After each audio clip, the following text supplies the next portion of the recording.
오늘 함께 나눌 말씀은 여호수아 15장입니다. 20절 그리고 45절로 47절, 63절 이렇게 나눠서 보도록 하겠습니다. 20절입니다. 유다 자손의 지파가 그들의 가족대로 받은 기업은 이러하니라. 45절로 47절입니다. 에그론과 그 촌락들과 그 마을들과 에그론에서부터 바다까지 아스돗 곁에 있는 모든 성읍과 그 마을들이었으며, 아스돗과 그 촌락들과 그 마을들과 가사와 그 촌락들과 그 마을들이니 애굽 시내와 대해의 경계까지 이르렀으며. 63절입니다. 예루살렘 주민 여부수 족속을 유다 자손이 쫓아내지 못하였으므로 여부수 족속이 오늘까지 유다 자손과 함께 예루살렘에 거주하니라. 아멘. 하나님은 약속을 지키셨습니다. 이스라엘 백성들에게 가나안 땅을 주겠다고 약속하셨고, 그 땅을 차지하도록 하나님께서 직접 전쟁을 치러 주셨어요.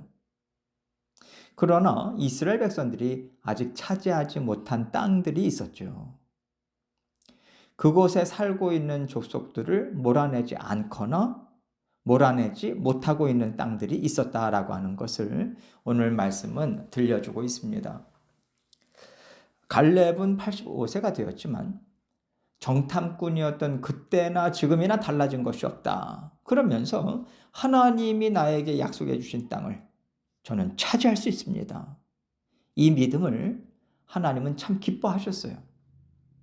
기뻐하셨다라고 하는 증거가 바로 그 땅을 차지하게 하셨다라고 하는 거 아니겠습니까? 하나님의 약속을 믿는 믿음으로 순종하고 감당할 때 하나님께서는 약속을 성취해 주시는 거거든요.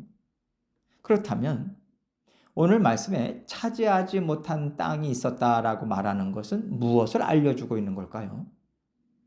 하나님의 약속을 믿고 순종하는 마음으로 감당하지 못했다, 감당하지 않았다. 이것을 알려주는 거죠.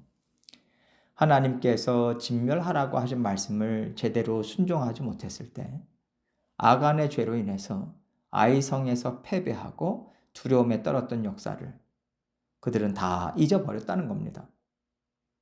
아간이 물건을 훔친 것은요, 하나님께서 진멸하라고 하신 명령을 불순종한 거거든요. 하나님께서 땅을 차지하라고 분배해 주셨습니다. 그것은 그 땅 주민들을 진멸하라는 거예요. 쫓아내라는 거예요. 그런데 그들을 살려준다라고 하는 것은 아간의 범죄와 다를 게 없는 거죠. 진멸해야 되는 생명들을 옆에 두고 가까이서 함께 살고 있다는 것은 그 이유가 무엇이든지 간에 하나님의 말씀에 불순종한 것입니다. 이것을 염두에 두고 오늘 말씀을 함께 생각해 보겠습니다. 20절 말씀 봅니다. 유다 자손의 지파가 그들의 가족대로 받은 기업은 이러하니라. 이렇게 시작하고 나서 그 이후로 유다 지파에게 분배된 성읍들을 하나하나 다 나열해 주고 있어요. 하나님께서 각 지파의 인구수대로 땅을 허락해 주셨고요. 유다 지파의 인구수가 가장 많으니까 가장 넓은 땅을 차지하고 120여 개 정도의 성읍들을 분배해 주셨다라고 하는 것을 알려주고 있어요. 그리고 그 중에는 싸워서 정복해야 할 블레셋 성읍들 또한 포함되어 있다라고 하는 것을 45절에서 47절까지 이렇게 말씀하고 있습니다. 에그론과 그 촌락들과 그 마을들과 에그론에서부터 바다까지 아스돗 곁에 있는 모든 성읍들과 그 마을들이었으며, 아스돗과 그 촌락들과 그 마을들과 가사와 그 촌락들과 그 마을들이니 애굽 시내와 대해의 경계까지 이르렀으며. 블레셋 족속은요, 먼 훗날 남유다의 우시야 왕 때 그때나 가서야 점령을 하게 돼요. 지금 이때에 이 가나안 정착을 해야 되는 그때 쫓아내지 못함으로써, 진멸시키지 못함으로써 블레셋 족속이 얼마나 오랫동안 가나안 땅에 머물렀는지를 알 수 있는 거죠. 블레셋 족속을 남겨놓았다. 이것은요, 이스라엘 백성들이 이렇게 차선책을 고안해냈다라고 하는 것을 알려주고 있는 거예요. 이들을 치는 것은 불가능해. 두려워. 싸워서 우리도 피해를 보기보다는 그냥 건드리지 않고 그냥 놔두는 게 좋겠다. 대신에 그들이 우리 구역을 침범하지 못하게 하고 막아놓고 그들과 절대로 교류하지 않으면 되지 않을까? 하나님께서 섞여서 살지 않도록 하나님께서 이 모든 일들을 이루어 가시는 거니까 섞이지만 않으면 되잖아. 이렇게 이스라엘 백성들이 좀 하나님의 말씀에 대해서 그대로 순종하기보다는 그들이 좋다라고 하는 생각적으로 지금 고안해낸 거죠. 이것을 알려주고 있는 거예요. 사람이 생각할 때 이것이 적당한 이유가 되고 이것이 더 좋은 지혜인 것처럼 생각되는 것뿐이지 사실 하나님의 말씀은요. 다른 대안으로 순종할 수 있는 게 아닙니다. 하나님의 말씀 그대로 행하였더라. 말씀 그대로 지켰더라. 하나님께서 원하시는 순종은 바로 이것이에요. 이것이 또한 자녀들이 하나님의 말씀을 받는 마땅한 자세인 거고요. 예를 들어서 하나님께서 A를 하라고 하셨어요. 근데 생각해 보니까 하나님이 말씀하신 대로 했다가는 내가 너무 어려워질 것 같은 거예요. 또 유익이 되지 않을 것 같단 말이죠. 그래서 우리가 그렇다면 하나님이 말씀하신 A보다는 내가 생각할 때 좋은 B를 통해서 하나님의 말씀을 한번 이뤄보는 게 어떨까?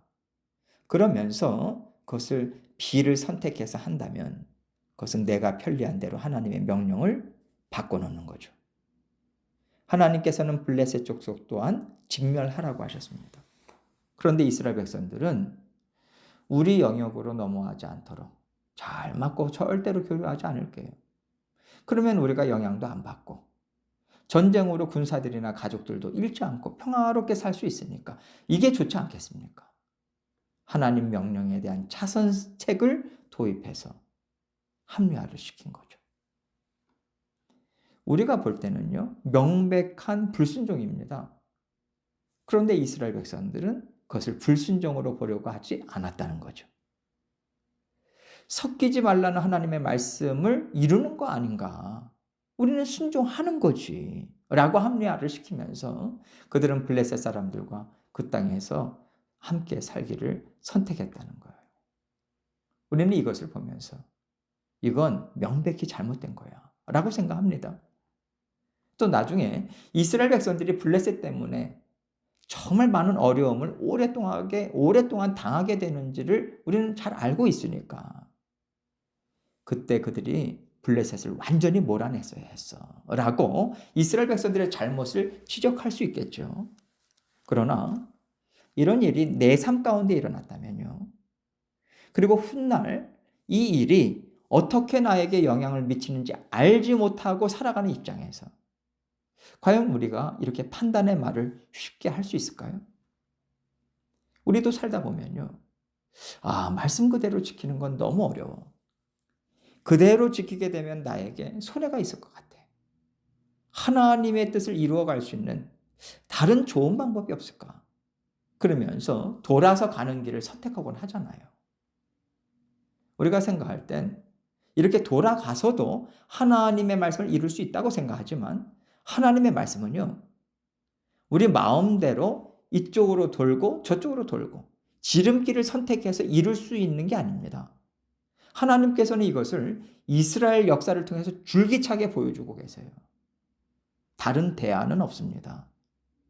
하나님께서 말씀하셨으면 그 말씀 그대로 지키고자 애를 쓰는 거예요. 내 마음이 찢어져도 울면서라도 순종하고자 애쓰는 것을 하나님께서 기쁘게 받으십니다. 그럴 때 하나님께서는 우리의 형편을 살피시고 우리의 아픔을 쓰다듬어 주시면서 은혜도 베풀어 주시고 피할 길도 내주세요. 또 우리가 감당하지 못할 일이라면 하나님은 막아주시면서 우리를 순종하는 길로 이끌어 가시죠. 우리가 스스로 대안을 만들어낸다면요. 하나님의 간섭하심이 왜 필요하겠어요? 하나님께서 원하시는 것은요. 믿음 안에서 온전히 순종하는 겁니다. 그래서 하나님께서는 하나님의 약속을 믿는 믿음으로 약속으로 주신 땅을 차지하고 하나님이 왕이심을 인정하는 믿음으로 이스라엘 나라를 만들어 갈 것을 출애굽 때부터 지속적으로 이스라엘 백성들에게 말씀해 오신 거예요. 우리는 성경을 통해서 또 이스라엘 역사를 통해서 한눈에 다 들여다볼 수 있으니까 이거는 불순종이야 분명하게 말할 수 있지만 우리 인생 가운데 이런 일들이 생긴다면 우리는 쉽게 말하지 못합니다. 그래서 더욱더 분별하려고 우리는 애쓸 뿐이고요. 우리 마음에 나 스스로 피해가고 나 스스로 선택하고자 하는 움직임이 일어나고 있지는 않은가 부지런히 살펴보고 또 하나님의 말씀의 방향을 지속적으로 맞추고자 우리는 애를 써야 하는 겁니다. 63절입니다. 예루살렘 주민 여부스 족속을 유다 자손이 쫓아내지 못하였으므로 여부스 족속이 오늘까지 유다 자손과 함께 예루살렘에 거주하니라. 여부스 족속 또한 유다 지파 사람들은 쫓아내지 못했어요. 다윗 왕 때 가서야 완전히 쫓아내게 되죠. 하나님께서 이스라엘 백성들에게 요구하시는 것은 땅 따먹기가 아닙니다. 믿음의 훈련을 하라고 도전할 수 있는 일들을 하나님께서는 허락하신 거라고 생각해요. 두렵지? 그러나 도전해라. 내 말이 너희에게 떨어졌으니 그 말을 붙잡고 믿고 살아내고자 애를 써라. 하나님은 이것을 이스라엘 백성들에게 요구하신 겁니다. 그리고 믿음으로 씨를 뿌렸을 때에만 그 열매를 얻을 수 있다라고 하는 것을 가르쳐 주시면서 믿음으로 순종할 때 땅을 얻게 하시는 하나님의 일하심을 이스라엘 백성들에게 지속적으로 보여주셨어요. 하나님은 오늘을 살아가는 우리에게도 같은 말씀을 주고 계십니다. 우리도 날마다 믿음으로 씨를 뿌려야 돼요. 하나님께서 주시는 말씀들을 우리 마음에 심고 심는 거죠. 주신 교훈 기억하고 이 말씀을 붙들고 살아야 되겠다라고 하는 그 간절한 사모함을 가지고 또한 하나님께서 약속을 성취해 주신다. 그 하나님의 능력, 신실하심, 한치의 오차도 없이 완전하신 하나님 믿는 믿음으로 우리는 한 걸음 한 걸음 하나님 앞에서 순종하는 삶을 살아내야 하는 거죠. 그럴 때 우리에게 감당하기 어려운 일들이 있을 수 있습니다. 하나님께서는요, 순종하고자 하는 자에게는 감당하기 어려운 일은 절대로 없을 거야. 언제나 내가 대로를 열어줄 거야. 이렇게 말씀하시지 않으셨어요. 오히려 어려움도 있을 거다.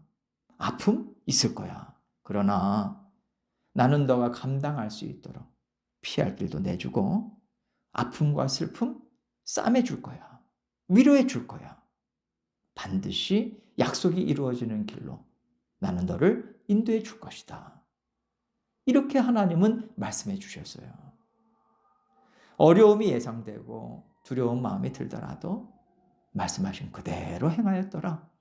이 자리까지 가고자 애를 쓴다면요. 하나님께서 앞서 가셔서 모든 일들을 다스려 주실 것입니다. 말씀을 믿는 믿음으로 순종하고자 할 때 이스라엘 백성들보다 앞서 가셔서 준비하시고 전쟁에서 이기게 하신 것처럼 하나님께서는 순종하면서 살아갈 수 있는 길로 여러분과 저를 계속해서 인도해 주실 것입니다. 혹시 나에게 말씀을 믿는 믿음으로 순종하기보다는 내가 원하는 길, 내가 보기에 좋은 방식 이것으로 돌아서 가고자 하는 마음이나 시도가 있지는 않는가 늘 살펴보시고 날마다 말씀 그대로 순종하고자 애쓰시는 그래서 하나님 안에서 날마다 성장해 가시는 저와 여러분이 되시기를 주님의 이름으로 축원합니다.